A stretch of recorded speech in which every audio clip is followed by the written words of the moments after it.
Assalamualaikum warahmatullah. Alhamdulillah. Alhamdulillahi rabbil alamin.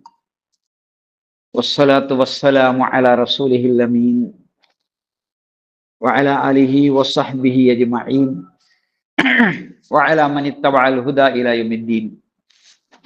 സഹോദരി സഹോദരന്മാരെ, സനാബിൽ പ്രവർത്തകരെ, ഈ പ്രപഞ്ചത്തിന്റെ സൃഷ്ടാവ് നമ്മളെ എല്ലാവരെയും അനുഗ്രഹിക്കുമാറാകട്ടെ.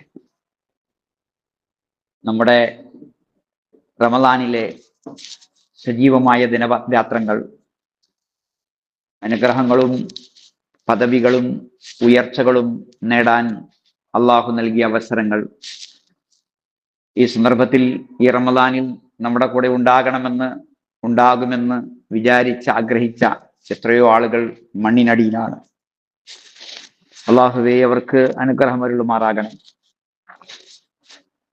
നോമ്പെടുക്കണമെന്ന് ആഗ്രഹിച്ച എത്രയോ ആളുകൾ രോഗികളാണ്. നോമ്പെടുക്കാൻ കഴിയില്ലെന്ന് വിചാരിച്ചവരും അവരിൽ കൂട്ടത്തിലുണ്ട്. അള്ളാഹുവേ, ശിഫ നൽകണേ. നോമ്പെടുക്കാൻ മറ്റു കാരണങ്ങളാൽ പല തടസ്സങ്ങളും നേരിട്ട, ആർത്തവം, പ്രസവ തുടങ്ങിയ തടസ്സങ്ങൾ നേരിട്ട ഒരുപാട് ആളുകൾ, യാത്രക്കാര്, രോഗികള് നോമ്പെടുക്കാൻ കഴിയാത്തതിലുള്ള വിഷമം വല്ലാതെ അനുഭവിക്കുന്നുണ്ട്. അവർ വിഷമിക്കേണ്ടതില്ല, അവർക്ക് ദിവ്യമായ പ്രതിഫലമുണ്ട്. അവരനുഭവിക്കുന്ന വേദനക്കും വിഷമത്തിനും തന്നെ പ്രതിഫലമുണ്ട്. അതാണ് ഇസ്ലാം നൽകുന്ന സമാധാനത്തിന്റെ സന്ദേശം. കാലം എങ്ങോട്ട് എന്ന വിഷയം ചർച്ച ചെയ്യുമ്പോൾ, ഒന്ന്, നമ്മളിൽ ചിലരൊക്കെ ഈ കാലം അങ്ങനെയാണ്, ഈ കാലം ഇങ്ങനെയാണ് എന്ന് പറയും. രണ്ട്, കാലത്തിന്റെ പ്രത്യേകതകള്, ഈ കാലം നമുക്ക് നൽകുന്ന സന്ദേശങ്ങള്. മൂന്നാമതായി, മരണം വരുന്നതിന് മുമ്പായി ഉള്ള ആയുസ് ഏത് രീതിയിലാണ് ചെലവഴിക്കേണ്ടത് എന്ന്. നാലാമതായി, അടുത്ത കാലത്ത് നമ്മളെ എല്ലാവരെയും വേദനിപ്പിച്ച മരണങ്ങള്, ആത്മഹത്യകള്, കൂട്ടക്കൊലപാതകങ്ങൾ, അക്രമ പരമ്പരകൾ തുടങ്ങിയതെല്ലാം. ഇതെല്ലാം നമ്മുടെ ചിന്തക്ക് വിഷയമാകേണ്ടതുണ്ട്. ഈ പ്രപഞ്ചത്തിന്റെ സൃഷ്ടാവ് നൽകിയതാണ് നമ്മുടെ സമയം. ആ സമയത്തെ നിയന്ത്രിക്കുന്നതാണ് കാലം. ഈ ജീവിതത്തിനും മരണത്തിനുമിടയിൽ അവൻ നൽകിയ സമയം, അവധിയുണ്ട്. ആ അവധിക്ക് മുമ്പ് മരണമില്ല, ആ അവധിക്കപ്പുറവും മരണമില്ല. അപ്പോൾ കൃത്യസമയത്താണ് മരിക്കുന്നത്. പ്രപഞ്ചത്തിന്റെ സൃഷ്ടാവ് ഖലഖൽ മൗത വൽ ഹയാത്ത, ജീവിതവും മരണവും സൃഷ്ടിച്ചത് ലിയബ്ലുവക്കും, പരീക്ഷിക്കാൻ വേണ്ടിയാണ്. ലിനബ്ലുവഹും, നമ്മൾ അവരെ പരീക്ഷിക്കാൻ വേണ്ടിയാണ്. അപ്പോൾ നോക്കുന്നത് അമല് എങ്ങനെ ചെയ്യുന്നു എന്നല്ല, അയ്യുഹും അഹ്സനു അമല, അയ്യുക്കും അഹ്സനു അമല, ഏറ്റവും നന്നായി ആരാണ് നന്മ ചെയ്യുന്നത് എന്നാണ്. അപ്പൊ ഏറ്റവും നല്ല, ഏറ്റവും ഉയർന്ന, ഏറ്റവും വളർന്ന, ഏറ്റവും ഉത്തമമായ, ഏറ്റവും ഏറ്റവും ഏറ്റവും എന്ന രീതിയിലാണ് നമ്മളുടേത്. ഇത് ആരോടാ? ഇതൊന്നും സാധാരണക്കാരോടല്ല, അതൊക്കെ വലിയ വലിയ ആൾക്കാരോടാണ് എന്നാണോ? അല്ല, എല്ലാം നമ്മളോടുമാണ്. അതുകൊണ്ട് നമ്മളാണ് ഈ ഏറ്റവും നന്മയുടെ ആളുകളാകേണ്ടത്. അതിന് കിട്ടിയ അവസരം ആണ് ഈ കാലം. നമ്മുടെ എല്ലാവരുടെയും മനസ്സിനെ വേദനിപ്പിച്ച അടുത്ത കാലത്ത് നടന്ന കൂട്ടക്കൊലപാതകങ്ങൾ, അതിനെക്കുറിച്ചുള്ള ചർച്ചകളും നിർദ്ദേശങ്ങളും ഉപദേശങ്ങളും എല്ലാം നമ്മൾ സോഷ്യൽ മീഡിയയിലൂടെ കേട്ട് കഴിഞ്ഞിട്ടുണ്ട്. പക്ഷെ വിശ്വാസിക്ക് എന്താണ് ചെയ്യാനുള്ളത്? വിശ്വാസി എന്താണ് മനസ്സിലാക്കാനുള്ളത്? എങ്ങനെയാണ് സ്വന്തം മാതാവിനെ, സ്വന്തം പിതാവിനെ, സ്വന്തം മകനെ, മകളെ, സ്വന്തം ഭാര്യയെ, സ്വന്തം ഭർത്താവിനെ, സ്വന്തം സഹോദരനെ, സ്വന്തം നാട്ടുകാരനെ, വീട്ടുകാരനെ, കൂട്ടുകാരനെ ഒക്കെ നശിപ്പിക്കാൻ സാധിക്കുക? ഇതെങ്ങനെ സാധിക്കുന്നു? മനസ്സെങ്ങനെ വരുന്നു തോക്കു ചൂണ്ടാൻ, വെടിയുതിർക്കാൻ, കത്തി ഉപയോഗിക്കാൻ? ഇത് ഭൗതികമായ ഉപകരണങ്ങൾ ഉപയോഗിച്ച കൊലപാതകങ്ങൾ. അതല്ലാതെ ഒരുപാട് നശിപ്പിക്കലുകൾ. കച്ചവടം നശിപ്പിക്കുന്നു, ജോലി നശിപ്പിക്കുന്നു, വിവാഹ ജീവിതം കുളമാക്കുന്നു, രണ്ടുപേർക്കും ഇടയിൽ കടന്നു എന്ന് പിണക്കമുണ്ടാക്കുന്നു. അങ്ങനെ ഒരുപാട് ദുരന്തങ്ങൾ സൃഷ്ടിക്കുന്നുണ്ട്. കൃഷി നശിപ്പിക്കുന്നവർ, വെള്ളത്തിന്റെ വഴികൾ മുടക്കുന്നവർ, റോഡ് മുടക്കുന്നവർ, എല്ലാം അങ്ങനെയൊക്കെയുള്ള ഒരുപാട് നശീകരണ പ്രവൃത്തികൾ എന്നുമുണ്ട്, ഇന്നുമുണ്ട്. അല്ലാഹു സുബ്ഹാനഹു വ തആല നമുക്ക് ആദ്യമായി പറഞ്ഞു തരുന്ന ചരിത്രം, ആദ്യമായി പരിചയപ്പെടുത്തി തരുന്ന കുടുംബത്തിന്റെ ചരിത്രം ആദം അലൈഹിസ്സലാമിൻ്റെതാണ്. ആ ആദം അലൈഹിസ്സലാം സ്വർഗത്തിലായിരുന്നു. അവിടുന്ന് ഭൂമിയിലേക്ക് വന്നു. ഭൂമിയിലേക്ക് അള്ളാഹു താമസം മാറ്റി പാർപ്പിച്ചു. അവിടെ മുതൽ ഭൂമിയിൽ നടന്ന ആദ്യത്തെ സംഭവമായി പറയപ്പെടുന്നത് മാഇദ 27 മുതൽ 31 വരെയുള്ള ആയത്തുകളാണ്. വത്ലു അലൈഹിം നബഅ ഇബ്നി ആദമ ഇദ് ഖറബ ഖുർബാനൻ. ആ ആദമിന്റെ 2 മക്കൾ അവരോട് ബലി നൽകാൻ പറഞ്ഞു. ഒരാളുടെ ബലി സ്വീകരിച്ചു, മറ്റേയാളുടെ ബലി സ്വീകരിച്ചില്ല. അങ്ങനെ അല്ലാഹു അക്ബർ, ബലി സ്വീകരിക്കപ്പെട്ടവനെ കൊല്ലാൻ മുതിരുന്നു. അങ്ങനെ കൊലപാതകം നടക്കുന്നു. അത് സംബന്ധമായ സംസാരങ്ങളെല്ലാം ഈ 5 ആയത്തുകളിൽ ഉണ്ട്. എന്നിട്ട് അതിന് പറയുന്നത് മൻ ഖതല നഫ്സൻ ബിഗൈരി നഫ്സിൻ, ഒരു ആളെ അർഹതയില്ലാതെ കൊന്നാൽ ഫകഅന്നമാ ഖതലന്നാസ ജമീഅ, മുഴുവൻ ആളുകളെയും കൊന്നവനെ പോലെയാണ്. വമൻ അഹ്യാഹാ, ഒരാൾക്ക് ജീവൻ നൽകിയാൽ എല്ലാ മനുഷ്യരെയും ജീവൻ നൽകിയവനെ പോലെയാണ്, ജീവിപ്പിച്ചവനെ പോലെയാണ്. അല്ലാഹു അക്ബർ. അല്ലാഹുവേ, ഞങ്ങളെ എല്ലാവരെയും നീ അനുഗ്രഹിക്കണേ. അപ്പോ ഒരൊറ്റ കൊലപാതകം അത് 800 കോടി മനുഷ്യരെ കൊന്ന പോലെയാണ്. ഒരൊറ്റ ആളുടെ ജീവൻ രക്ഷിക്കൽ അത് 800 കോടി മനുഷ്യരെ ജീവൻ രക്ഷിക്കുന്ന പോലെയാണ്. അപ്പോ ഈ വസ്തുത നമ്മൾ മനസ്സിലാക്കണം. ഇതില് ആദ്യത്തെ മനുഷ്യന്റെ കൊലപാതകം, ആദമിന്റെ ഒരു മകനാണ് മറ്റേ മകനെ കൊല്ലുന്നത്, സ്വന്തം സഹോദരനെയാണ് കൊല്ലുന്നത്. അസൂയയാണ് കാരണം. അതും ദൈവീകമായ ബലികർമ്മം, ഖുർബാൻ അള്ളാഹു സ്വീകരിച്ചപ്പോൾ എന്റേത് സ്വീകരിച്ചില്ലല്ലോ, അതിനോടുള്ള കോപം, ദേഷ്യം എല്ലാം അതിലുണ്ട്, അസൂയ എല്ലാം അതിലുണ്ട്. ജനങ്ങളെ, നമ്മളെല്ലാവരും അള്ളാഹുവിന്റെ സൃഷ്ടികളാണ്. അവന്റെ മാത്രം ഔദാര്യത്തിലും ദയയിലും വാത്സല്യത്തിലും കരുണയിലുമാണ് നമ്മൾ കഴിയുന്നത്. അവന്റെ അടിമകളാണ് നമ്മൾ. ചുറ്റുപാടുമുള്ളവരെല്ലാം അവന്റെ അടിമകളാണ്. സൃഷ്ടികളെല്ലാം അവന്റെ അടിമകളാണ്. ഈ ലോകത്തുള്ള എല്ലാ വസ്തുക്കളും അവൻ്റെതാണ്, ഒന്നുപോലും നമ്മുടേതല്ല. കാലിയായിട്ട് വന്നു, കാലിയായി പോവുകയാണ്. കൈ ചുരുട്ടിപ്പിടിച്ച് വന്നു, കൈ നിവർത്തിയിട്ട് പോവുകയാണ്. അതിനിടയിലുള്ള സമ്പാദ്യങ്ങളെല്ലാം അള്ളാഹു തന്ന ശരീരം കൊണ്ടാണ്, ബുദ്ധി കൊണ്ടാണ്, സമയം കൊണ്ടാണ്, ആരോഗ്യം കൊണ്ടാണ്.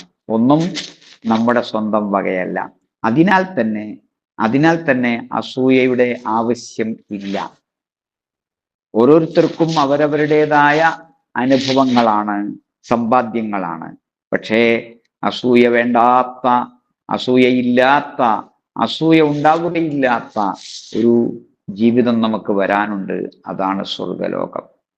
ആ സ്വർഗത്തില് അസൂയയില്ല. അവിടേക്ക് പോകാനും അസൂയ ഉപകരിക്കയില്ല. അസൂയ സ്വർഗത്തിലേക്കല്ല, നരകത്തിലേക്കാണ്.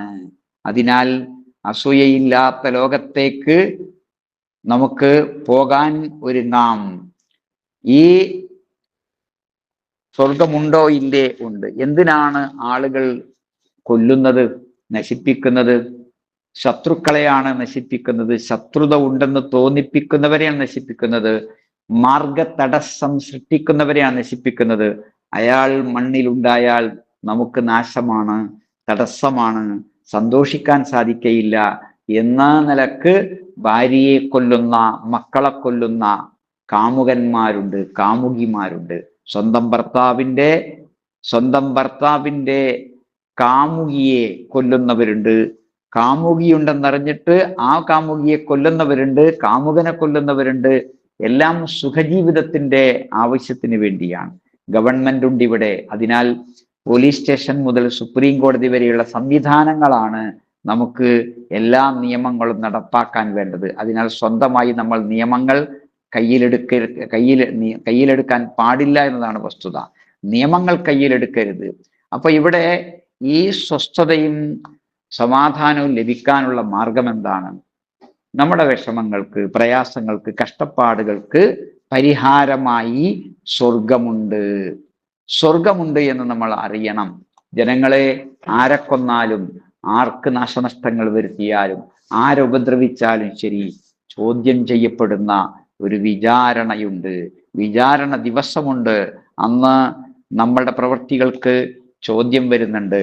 അതിന് റബ്ബ് എല്ലാം കണ്ടിട്ടുണ്ട്. റബ്ബകലബിൽ മിർസ്വാദ് കണ്ടിട്ടുണ്ട്. വൈന അലൈക്കും ലഹാഫിലീൻ, നിങ്ങൾക്ക് കാവൽക്കാരുണ്ട്, അവര് എഴുതി വെക്കുന്നുണ്ട് മലക്കുകൾ. അതുകൊണ്ട് കൃത്യമായ രേഖയുണ്ട്, ആ സാക്ഷികളുണ്ട്. വിചാരണ ഒരു ഡ്രൈവർ ഉണ്ടാകും, സാക്ഷി ഉണ്ടാകും. അങ്ങനെ നമ്മളെല്ലാവരും അവിടെ വരും. അപ്പോ മഹ്ശറിൽ നോക്കുമ്പോൾ എല്ലാവരെയും കാണാം, എല്ലാവരുടെയും ശബ്ദം കേൾക്കാം. ഒന്നും രഹസ്യമല്ല. യൗമതുബില സറായിർ, രഹസ്യങ്ങൾ പരസ്യമാകുന്നു. അഖ്റജത്തിൽ അർദു അസ്ഖാലഹ, ഭൂമി അതിന്റെ ഭാരങ്ങൾ പുറത്തേക്ക് തള്ളുന്നു. അങ്ങനെയുള്ള ഒരു പരലോകം ഇതാ നമുക്ക് വരാനുണ്ട്. ഇത് മനസ്സിലാക്കാൻ നമുക്ക് താല്പര്യമുണ്ടെങ്കിൽ നമുക്ക് തിന്മയിൽ നിന്ന് രക്ഷപ്പെടാം. താല്പര്യമില്ലെങ്കിൽ നമ്മൾ നരകത്തിൽ പോകേണ്ടി വരും. ഈ ലോകമുണ്ടോ എങ്കിൽ പരലോകവുമുണ്ട്. ഒരു മുട്ടുസൂചി ആരും ഉണ്ടാക്കാതെ താനേ ഉണ്ടാവില്ലെങ്കിൽ ഈ മഹാപ്രപഞ്ചവും താനേ ഉണ്ടാവുകയില്ല. ഈ മുട്ടുസൂചി ആരും ഉണ്ടാക്കാതെ താനേ ഉണ്ടാവില്ലെങ്കിൽ ഈ മഹാപ്രപഞ്ചം താനേ ഉണ്ടാവില്ല. എങ്കിൽ ശുദ്ധമായ ശൂന്യതയിൽ നിന്ന് ഈ പ്രപഞ്ചത്തെ സൃഷ്ടിച്ച സൃഷ്ടാവാണ് പറയുന്നത്, ഇതാ ഒരു പരലോകമുണ്ട്, വിചാരണയുണ്ട്, രക്ഷാശിക്ഷകളുണ്ട്. ആ സന്ദർഭത്തിൽ നമുക്ക് രക്ഷപ്പെടണമെങ്കിൽ, സ്വർഗത്തിൽ പോകണമെങ്കിൽ തിന്മ ചെയ്യരുത്, കൊല നടത്തരുത്, ആക്രമിക്കരുത്, ഉപദ്രവിക്കരുത്. ജനങ്ങളെ ആരെയെങ്കിലും കൊന്നിട്ട് നമുക്കെന്ത് കിട്ടാനാണ്? തകർത്തിയിട്ട് നമുക്കെന്ത് കിട്ടാനാണ്? നശിപ്പിച്ചിട്ട് നമുക്കെന്ത് കിട്ടാനാണ്? ഇവിടെ കിട്ടണമെന്ന് വിചാരിച്ച, കിട്ടുമെന്ന് വിചാരിച്ച കാര്യങ്ങളെല്ലാം ഈ അക്രമങ്ങളിലൂടെ കിട്ടുമോ? നമ്മുടെ മനസ്സിന്റെ സമാധാനം നഷ്ടപ്പെടും. ഈ ആദം അലൈഹിസ്സലാമിന്റെ കഥയിൽ പറയുന്ന ഒരു വാക്ക്, വല്ലാത്ത ഖേദക്കാരിൽ പെട്ടുപോയി. എന്റെ നാശമേ, എന്റെ ഖേദമേ, എനിക്ക് എന്റെ സ്വന്തം സഹോദരനെ കബറടക്കേണ്ടത് എങ്ങനെ എന്ന് പോലും അറിഞ്ഞുകൂടല്ലോ. അതിനൊരു കാക്ക വന്നിട്ട് മണ്ണിൽ കൊത്തിയിട്ട്, മണ്ണിൽ കുഴിയുണ്ടാക്കിയിട്ട് എന്നെ കാണിക്കേണ്ടി വന്നല്ലോ എന്നിങ്ങനെയുള്ള ഖേദമാണ് ഈ ലോകത്തുള്ളത്. അതിനാൽ നമുക്ക് ഖേദം മാത്രമാണ് ബാക്കിയാവുക, നിരാശ മാത്രമാണ് ബാക്കിയാവുക. അതിനാൽ ആരുടെയും സുഖജീവിതം നശിപ്പിക്കരുത്, ആരുടെയും സന്തോഷം നശിപ്പിക്കരുത്. അമ്മായിമ്മ ഉഷാറാകണം, മരുമകൾ ഉഷാറാകണം, അമ്മോശൻ ഉഷാറാകണം, മരുമക്കളെ സ്നേഹിക്കണം, അവരെ മക്കളെ പോലെ കരുതണം. മക്കൾ വരുമ്പോ ഒരു രീതിയും, ആൺമക്കളുടെ ഭാര്യമാര് വരുമ്പോ വേറെ രീതിയുമാകരുത്. അതുപോലെ അങ്ങോട്ടും ഇങ്ങോട്ടും സ്വന്തം മാതാപിതാക്കളെ പോലെ ഇണയുടെ മാതാപിതാക്കളെയും കാണണം. എന്നാൽ നമുക്ക് ഈ ലോകത്ത് സമാധാനപരമായി ജീവിക്കാൻ സാധിക്കും, സ്വർഗം ലഭിക്കുകയും ചെയ്യും. ഒന്നും നഷ്ടപ്പെടാത്ത, എല്ലാം കിട്ടുന്ന, എല്ലാം നേടുന്ന ഒരു പ്രതിഫല വേദിയാണ് നമുക്ക് വരാനുള്ളത്. അതിനാൽ ഒന്നാമതായി നമ്മൾ ഉൾക്കൊള്ളേണ്ടത്, ഈ ലോകത്ത് നമ്മൾ ചെയ്യുന്ന എല്ലാ തെറ്റുകൾക്കും, എല്ലാ തിന്മകൾക്കും ഈ ലോകത്ത് തന്നെ നമുക്ക് നഷ്ടമാണ്, നാശമാണ്. രണ്ടാമത്തേത് പരലോകത്ത് നമുക്ക് നരകമാണ് ലഭിക്കുക. അപ്പോ ആ നേട്ടങ്ങളും നഷ്ടങ്ങളും വിലയിരുത്തുമ്പോൾ നമുക്ക് മനസ്സിലാക്കാം, എല്ലാവർക്കും സൗഖ്യം നൽകുക, എല്ലാവർക്കും ജീവൻ നൽകുക, എല്ലാവർക്കും സന്തോഷം നൽകുക. അങ്ങനെ വരുമ്പോൾ നമുക്ക് ചുറ്റുപാടുമുള്ള മനുഷ്യരെല്ലാവരും നമുക്ക് മിത്രങ്ങളാകണം. അതെങ്ങനെയാകും? നമ്മളോട് വെറുപ്പുള്ളവരുണ്ട്, വിദ്വേഷമുള്ളവരുണ്ട്, ശത്രുതയുള്ളവരുണ്ട്, കഠിനമായ കഠിനമായ എതിർപ്പുള്ളവരുണ്ട്. ശരിയാണ്. അവരോട് അള്ളാഹു സുബ്ഹാനഹു വ തആല നമ്മൾക്ക് പറഞ്ഞു തന്നൊരു കാര്യം എന്താണ്? അത് ഇദ്ഫഅ ബില്ലത്തി ഹിയ അഹ്സൻ, ഇദ്ഫഅ ബില്ലത്തി ഹിയ അഹ്സൻ, ഏറ്റവും നല്ലത് കൊണ്ട് നീ തടുക്കണം. പ്രതിരോധിക്കേണ്ടത് ഏറ്റവും നല്ലത് കൊണ്ടാണ്. ഏറ്റവും നല്ലത് കൊണ്ട് പ്രതിരോധിക്കുമ്പോൾ ഫഇദല്ലദീ ബൈനക വബൈനഹു അദാവത്തുൻ കഅന്നഹു വലിയ്യുൻ ഹമീം, നിന്നോട് ഏറ്റവും വലിയ ശത്രുത ഉള്ള ആള് ഏറ്റവും അടുത്ത കൂട്ടുകാരനായി മാറും എന്നാണ്. സൂറത്ത് ഫുസ്സിലത്ത് 24-ാമത്തെ ആയത്താണ്. അപ്പോ ഇത് നമുക്കുള്ള സന്ദേശമാണ്. ശത്രുക്കളുണ്ടോ? കൊല്ലുക, നശിപ്പിക്കുക എന്ന ചിന്താഗതിക്ക് പകരം എന്താ വേണ്ടത്? ഇദ്ഫഉ ബില്ലത്തി ഹിയ അഹ്സൻ, ഏറ്റവും നല്ല നിലക്ക് പെരുമാറുക, തടുക്കുക. എങ്കിൽ ഫൈദല്ലദീ ബൈനക വബൈനഹു അദാവത്തുൻ കഅന്നഹു വലിയ്യുൻ ഹമീം, ഏറ്റവും കടുത്ത ശത്രു ഏറ്റവും അടുത്ത ബന്ധുവായി മാറും. പക്ഷെ എന്ത് വേണം? 25-ാമത്തെ വചനം, വമാ യുലഖാഹാ ഇല്ലല്ലദീന സബറൂ, ക്ഷമിക്കുന്നവർക്കേ നേടാനാവൂ. വമാ യുലഖാഹാ ഇല്ലാ ദു ഹളിൻ അലീം, മഹാഭാഗ്യശാലിക്ക് മാത്രമേ നേടാൻ കഴിയൂ. അല്ലാഹുവേ, അത്തരം ആളുകളിൽ ഞങ്ങളെ നീ ഉൾപ്പെടുത്തണേ. അപ്പൊ എന്ത് വേണം? ഇതാ എന്താണ് പ്രശ്നങ്ങൾക്ക് കാരണം? പിശാചിന്റെ കളിയാണ്, അവൻ ശത്രുത ഉണ്ടാക്കുകയാണ്. അപ്പൊ എന്ത് ചെയ്യണം? ഫസ്തഇദ് ബില്ലാഹ്, അല്ലാഹുവിൽ അഭയം തേടണം. അഭയം എന്ന് പറഞ്ഞാൽ എന്താണ്? ഭയം ഉണ്ടാകുമ്പോൾ അതിൽ നിന്ന് മോചനം കിട്ടുന്ന സ്ഥലമാണ്. പേടിച്ച് നമ്മൾ നിൽക്കുമ്പോൾ നമ്മൾ ഉമ്മാന്റെ അടുത്തേക്ക് ഓടിച്ചെന്നിട്ട് ഉമ്മയെ കെട്ടിപ്പിടിക്കുന്നു, ഉമ്മ തലോടുന്നു. അതുപോലെ നമ്മൾ അള്ളാഹുവിങ്കിലേക്ക് ഓടിച്ചെല്ലണം, അള്ളാഹുവിൽ അഭയം തേടണം. അതിന് അള്ളാഹുവിന്റെ മഹത്വം മനസ്സിലാകണം, അവന്റെ കനിവ്, അവന്റെ വാത്സല്യം, അവന്റെ കരുണ, ദയ എല്ലാം മനസ്സിലാക്കിയിട്ട് അള്ളാഹുവിങ്കിലേക്ക് ഓടിച്ചെല്ലണം. ഈ മണ്ണിൽ നിൽക്കുന്ന നമ്മൾ എങ്ങനെയാണ് സിംഹാസനത്തിന്മേൽ ആസനസ്ഥനായ റബ്ബിങ്കിലേക്ക് ഓടിച്ചെല്ലുക? മനസ്സുകൊണ്ട്, പ്രാർത്ഥന കൊണ്ട്, ഇബാദത്തുകൾ കൊണ്ട് അടുക്കുക, ദിക്റുകൾ കൊണ്ട്, ദുആകൾ കൊണ്ട് അടുക്കുക, അസ്മാഉൽ ഹുസ്ന കൊണ്ട് അടുക്കുക. അങ്ങനെ റബ്ബുമായി അടുക്കുകയാണ് അഊദുവിന്റെ ആശയം. അള്ളാഹുവേ കാവൽ തരണേ എന്ന ഒരുപാട് പ്രാർത്ഥനകളുണ്ട്. അഊദു, നഊദു തുടങ്ങിയ പ്രാർത്ഥനകൾ എമ്പാടുമുണ്ട്. അതെല്ലാം നമ്മൾ പഠിക്കണം. എന്നിട്ട് അവങ്കലേക്ക് നമ്മൾ അഭയം തേടണം. അപ്പൊ അതാണ് ശത്രുത മാറാനുള്ള മാർഗം. ഇവിടെ നമ്മുടെ കുട്ടികൾ, യുവാക്കൾ, യുവതികൾ മുമ്പ് ഇല്ലാത്ത ചില കളികൾ, വീഡിയോകൾ അവർ കാണുന്നുണ്ടോ? ഉണ്ട്. കണ്ടിട്ട് എന്താണ് അവരുടെ മനസ്സിൽ തോന്നുന്നത്? ചില പ്രത്യേക വീഡിയോകൾ, ഗെയിമുകൾ, ആ ഗെയിമുകൾ കാണുകയും കേൾക്കുകയും ചെയ്യുമ്പോൾ കൊല്ലാനും തല്ലാനും തോന്നുന്നു, ആത്മഹത്യക്ക് തോന്നുന്നു. റബ്ബേ, ആത്മഹത്യ വലിയ പാപമാണ് എന്ന് ഈ സമൂഹത്തിന് അറിയാഞ്ഞിട്ടല്ലേ? ആത്മഹത്യ ചെയ്താൽ സുഖം കിട്ടുമോ? ആത്മഹത്യ ചെയ്യുന്ന സമയത്ത് നമുക്ക് സുഖം കിട്ടുമോ? സന്തോഷം കിട്ടുമോ? ഇല്ല. ആത്മഹത്യ ചെയ്താൽ അന്ത്യനാളിൽ ശിക്ഷ എന്താണ്?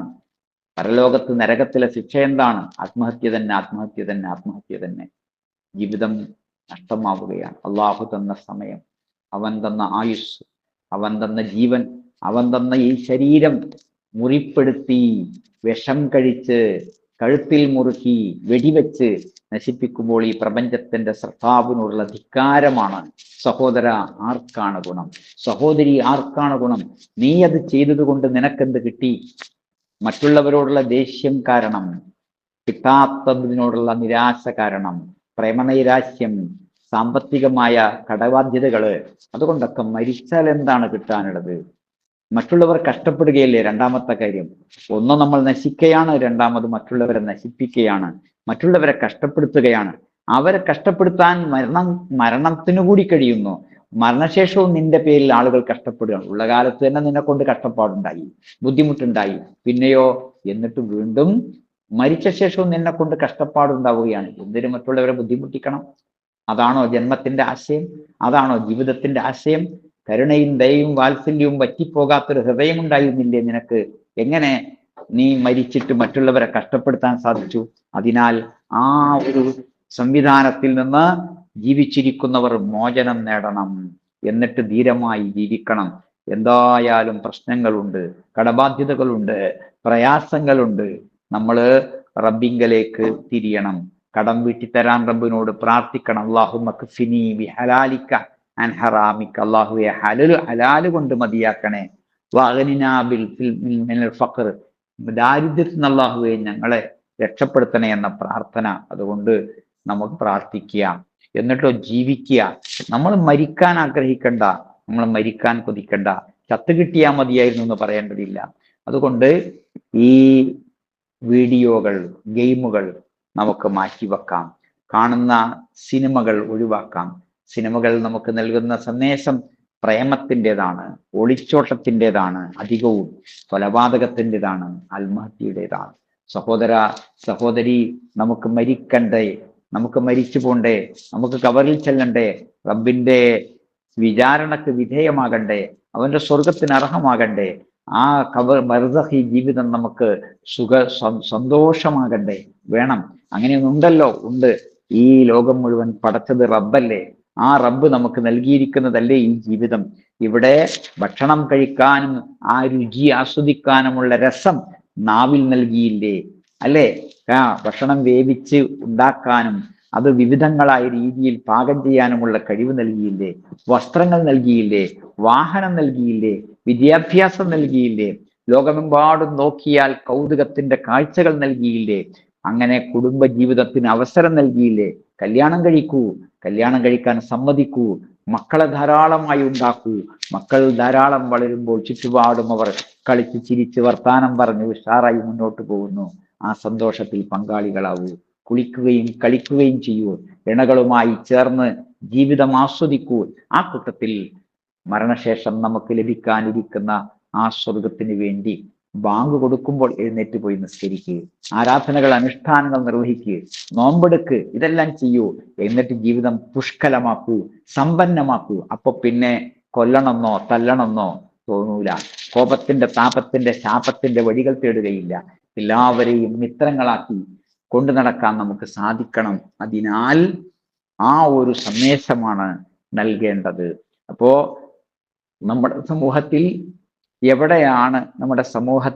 എവിടെയാണ് മാനസിക പ്രയാസം, മനസ്സംഘർഷം? എന്താ കാരണം? എന്താണ് ചില ആളുകൾ അങ്ങനെ ഒറ്റയ്ക്കിരിക്കുന്നത്? എന്താണ് അവർ അമിതമായി ചിന്തിക്കുന്നത്? എന്താണ് അവരുടെ ജീവിതത്തിൽ നെഗറ്റീവായുള്ളത്? നിങ്ങളൊന്ന് തലോടൂ, ഒന്ന് ചോദിക്കൂ, അവരെ നോക്കി ഒന്ന് ചിരിക്കൂ, അവരോടൊന്ന് സംസാരിക്കൂ. വിഷമിക്കുന്നവരെ, വേദനിക്കുന്നവരെ, കഷ്ടപ്പെടുന്നവരെ നിങ്ങളെ സ്നേഹിക്കാൻ, നിങ്ങളെ സേവിക്കാൻ, നിങ്ങളെ സഹായിക്കാൻ ചുറ്റുപാടുമുണ്ട് ആൾക്കാർ. എല്ലാവർക്കും പടച്ചവൻ കാതു കൊടുത്തത് കേൾക്കാൻ വേണ്ടിയാണ്. നിങ്ങളൊന്ന് പറയൂ അവരോട് നിങ്ങളെ വിഷമങ്ങൾ, അവർ കേൾക്കും. അവരുടെ ചുണ്ടിൽ നിന്ന് നിങ്ങൾക്ക് ആവശ്യമായ സംസാരം ലഭിക്കും.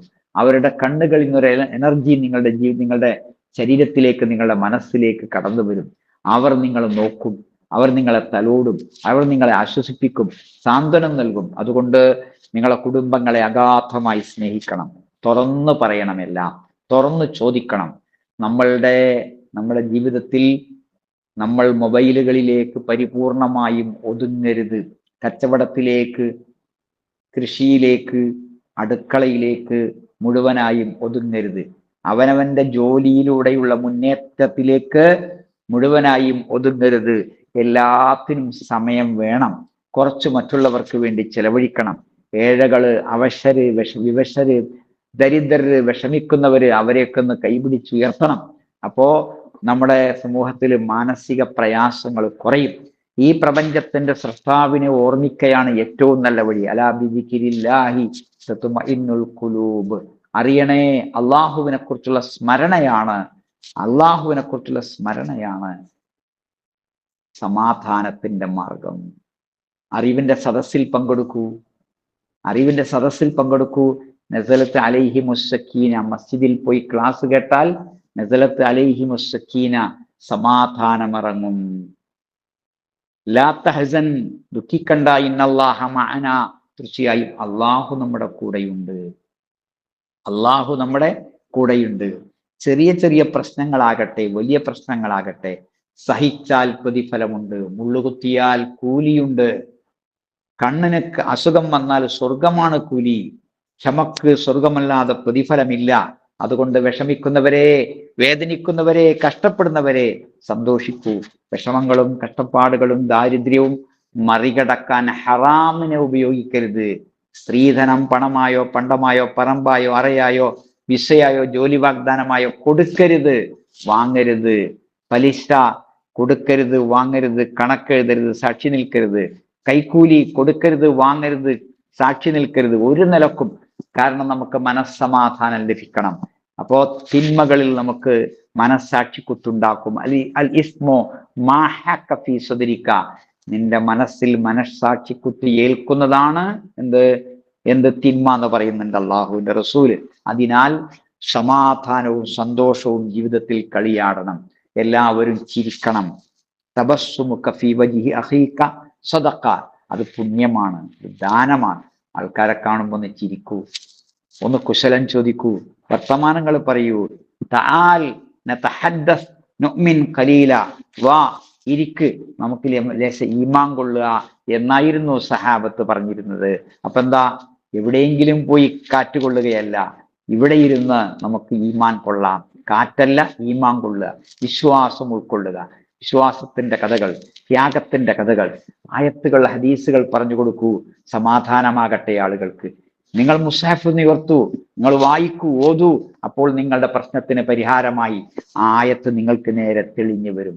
അതിലെ വാക്കുകൾ നിങ്ങളുടെ മനസ്സിലേക്ക് കയറി വരും, നിങ്ങളുടെ കണ്ണിലേക്ക് കയറി വരും.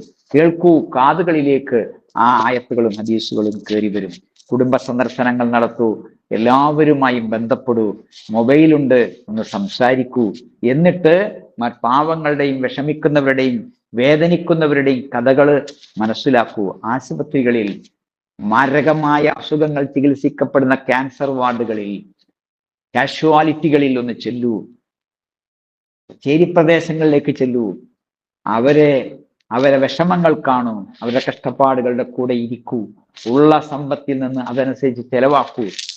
വിക്റുകളും ദുആകളും പതിവാക്കൂ. ഒരു നിലക്കും മറ്റു ചിന്തകളിലേക്ക് പോകാത്ത വിധത്തിൽ ചിന്തകളെ പടച്ചവന്റെ മാർഗത്തിൽ കെട്ടിയിടൂ. സ്വർഗത്തിന്റെ സുഗന്ധം ലഭിക്കുന്ന, അള്ളാഹുവിന്റെ അന്ത്യനാളിൽ തണൽ ലഭിക്കുന്ന ഒരു വിഭാഗമാരാ? മഅല്ലക്കും ഫിൽ മസാജിദ് ബിൽ മസാജിദ്, മസ്ജിദിൽ കെട്ടിയിട്ട മനസ്സ് സമാധാനാകണം. മസ്ജിദിലേക്ക് ചെല്ലൂ. സുന്നത്ത് നിസ്കാരം കഴിഞ്ഞാൽ നേരെ വീട്ടിലേക്ക് മടങ്ങും. വീട്ടുകാരുണ്ട് അവിടെ കാത്തിരിക്കുന്നു. ഭാര്യയും ഭർത്താവും ഒന്നിച്ചിരിക്കൂ. വല്യാപ്പയും വല്യപ്പയും ഒന്നിച്ച് കിടക്കണം. മരണം വരെ ഒന്നിച്ചാകണം. അവർ ഒറ്റക്ക് ആധിയും വ്യാധിയുമായി കഴിയാനിടവരരുത്. കഴിയുന്നത്ര വീട്ടിലേക്ക് തിരിച്ചെത്തണം. അങ്ങനെ ജീവിതത്തിൽ എല്ലാവർക്കും സ്വസ്ഥതയും സമാധാനവും നൽകണം. കാലത്തിനൊരു കുഴപ്പമില്ലട്ടോ. കാലം അള്ളാഹുവാണ്. അള്ളാഹു പറയുന്നുണ്ട്, ഞാനാണ് കാലം എന്ന്. ബുഖാരിയിലെ 4826, മുസ്ലിമിലെ 2246 നമ്മൾ പഠിപ്പിക്കുന്നുണ്ട്. ഇബ്നു ആദം, അവൻ യസുബുദ്ദഹർ, അവൻ കാലത്തെ കുറ്റം പറയും. വല്ലാത്ത കാലാതിട്ടോ എന്ന് നമ്മൾ പറയണ്ട. അനദ്ദഹുറു, ഞാനാണ് കാലം. അതുകൊണ്ട് രാപ്പകലുകളെ നിയന്ത്രിക്കുന്നത് ഞാനാണ്. യാ ഹൈബത്ത ദഹർ, കാലത്തിന്റെ പരാജയമേ എന്ന് പറയരുത് എന്ന് അള്ളാന്റെ റസൂൽ നമ്മളോട് പറയുന്നുണ്ട്. മക്കയിലെ മനുഷ്യന്മാര് ചിലര് പറഞ്ഞിരുന്നത്, യാസിയ 24 പറയുന്നുണ്ട്, മഹിയ ഇല്ലാ ഹയാത്തുന ദുനിയ, ഈ ലോകത്തെ ജീവിതം മാത്രമേ ഉള്ളൂ. നമൂത്തു വനഹ്യ, ജീവിക്കും മരിക്കും. യുഹ്ലികുന ഇല്ല ദഹർ, കാലമാണ് ഞങ്ങളെ നശിപ്പിക്കുന്നത് എന്ന്. അല്ല, പ്രപഞ്ചത്തിന്റെ സൃഷ്ടാവിൻ്റെതാണ് കാലം. അവനാണ് കാലത്തെ നയിക്കുന്നത്. കൊണ്ട് കാലത്തെ കുറ്റം പറയരുത്, പനിയെ കുറ്റം പറയരുത്, ദാരിദ്ര്യത്തെ കുറ്റം പറയരുത്. ഉള്ളത് ആസ്വദിക്കുക, ഉള്ളത് കൊണ്ട് തൃപ്തിപ്പെടുക. അതുകൊണ്ട് ആരും വിഷമിക്കരുത്, ആരെയും വിഷമിപ്പിക്കരുത്. ആരും തകരരുത്, ആരെയും തകർക്കരുത്. ആരും കൊല്ലരുത്, ആരാലും മരിക്കപ്പെടരുത്. അതിനാൽ കാലത്തിന്റെ പുതിയ സന്ദേശം ഉൾക്കൊണ്ടുകൊണ്ട് നമുക്ക് മുന്നോട്ട് നീങ്ങാം. കാലം പോകുന്നത് എല്ലാവർക്കും അനുഗ്രഹമരുളുമാറാകട്ടെ. അമലുകളും ഇബാദത്തുകളും ചെയ്ത് സ്വർഗത്തിൽ റസൂലുള്ളാഹി സ്വല്ലല്ലാഹു അലൈഹി വസല്ലമയുടെ കൂടെ കഴിയുവാൻ അള്ളാഹുവെ അനുഗ്രഹിക്കണേ. പാപികളാണ്, പൊറുത്തരണേ റബ്ബേ. പാവങ്ങളാണ്, ശക്തി പകരണേ റബ്ബേ. പടച്ചവനെ മനസ്സമാധാനം നൽകുമാറാകണേ. എല്ലാവിധത്തിലുള്ള എല്ലാവിധത്തിലുള്ള കൊലപാതകങ്ങളിൽ നിന്നും എല്ലാവിധത്തിലുള്ള അക്രമങ്ങളിൽ നിന്നും പ്രയാസങ്ങളിൽ നിന്നും ഈ ലോകത്തെ രക്ഷിക്കണേ. യുദ്ധ ശ്രമങ്ങളിൽ നിന്ന് ലോകത്തെ രക്ഷിക്കണേ റബ്ബെ. മനസ്സമാധാനത്തോടു കൂടി വീട്ടിലേക്ക് ചെല്ലാൻ, സന്തോഷത്തോടു കൂടി വീട്ടിൽ കഴിയാൻ അള്ളാഹുവെ അനുഗ്രഹിക്കണേ. വീട്ടുകാർക്കും വിരുന്നുകാർക്കും അള്ളാഹുവെ സമാധാനം നൽകുമാറാകണേ. സംഘടനകൾക്കും സാരഥികൾക്കും അള്ളാഹുവെ നല്ല വാക്ക് പറയാനും കേൾക്കാനും അവസരം നൽകണേ. ചീത്തയായ വാക്കുകളിൽ നിന്ന്, പ്രവർത്തികളിൽ നിന്ന് അള്ളാഹുവെ ഞങ്ങളെല്ലാം നീ രക്ഷപ്പെടുത്തുമാറാകണേ. റബ്ബേ, ഞങ്ങളുടെ സമാധാനത്തിന്റെ ഉടയവനായ റബ്ബേ, അല്ലാഹുമ്മ അൻതസ്സലാം വമിൻകസ്സലാം തബാറകത യാ ദൽ ജലാലി വൽ ഇക്റാം. നീയാണ് സമാധാനം, നിന്നിൽ നിന്നാണ് സമാധാനം. അതുകൊണ്ട് ഞങ്ങൾക്ക് നീ സമാധാന ജീവിതം നൽകണം. ആരുടെയും ജീവിതത്തെ പിച്ചിക്കീറാതെ, ആരെയും നശിപ്പിക്കാതെ, തളർത്താതെ മുന്നോട്ട് നീങ്ങാൻ റബ്ബെ അനുഗ്രഹിക്കണേ. മരിച്ചുപോയ ഞങ്ങളുടെ കൂട്ടുകുടുംബാദികൾക്ക് നീ സമാധാനം നൽകണേ, സ്വർഗം നൽകണേ റബ്ബെ. റബ്ബനാ ആതിനാ ഫിദ്ദുനിയാ ഹസന വഫിൽ ആഖിറതി ഹസനത വഖിനാ അദാബന്നാർ. വൽഹംദുലില്ലാഹി റബ്ബിൽ ആലമീൻ. വസല്ലല്ലാഹു അലാ ഖാതമിൽ അംബിയാ വൽ മുർസലീൻ. അസ്സലാമു അലൈക്കും വറഹ്മത്തുള്ളാഹി.